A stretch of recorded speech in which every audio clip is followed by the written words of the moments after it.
শুভ মধ্যাহ্ন। আজকে আমি ট্যাংরা মাছের ঝাল রান্না করে দেখাচ্ছি। দেখুন কিভাবে করছি। প্রথমে কড়াতে তেল দিয়ে দিলাম। এবার ট্যাংরা মাছগুলোকে নুন হলুদ মেখে, প্রথমে কড়াতে তেল দিয়েছি আর তাই তেলের মধ্যে একটু কালো জিরা ফোড়ন দিয়েছি। এবার আমি ট্যাংরা মাছগুলোকে নুন হলুদ মেখে যেভাবে রেখে দিয়েছি, এগুলোকে একটু কড়ার মধ্যে সাঁতলে নেব।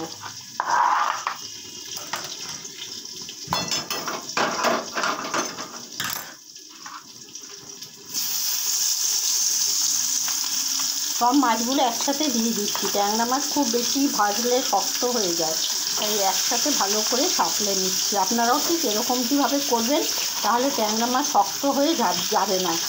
পুরো মাছগুলোকে এপিট সেপিট করে জাস্ট একটু ঘুরিয়ে নেওয়া বা সাঁতলে নেওয়া।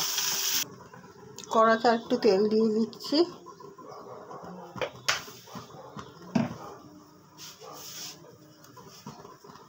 এই বাটির মধ্যে জল দিয়ে নুন হলুদ আর লঙ্কা গুঁড়ো ভিজিয়ে রেখেছি, সেটাকে এখন আমি কষিয়ে নিচ্ছি। দিয়ে দিলাম কড়াতে।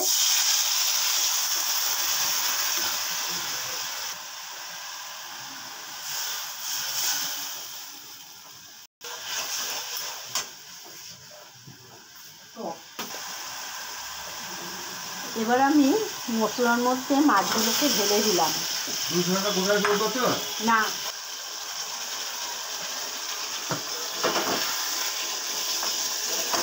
মাছগুলো মশলার সাথে খুব ভালো করে মিশিয়ে নেবেন।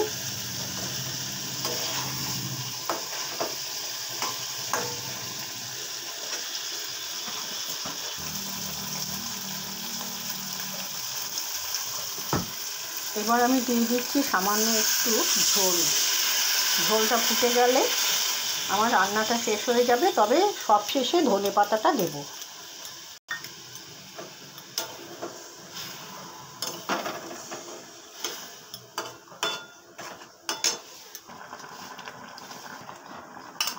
একটু বিলিতি ধনে পাতা দিয়ে দিলাম।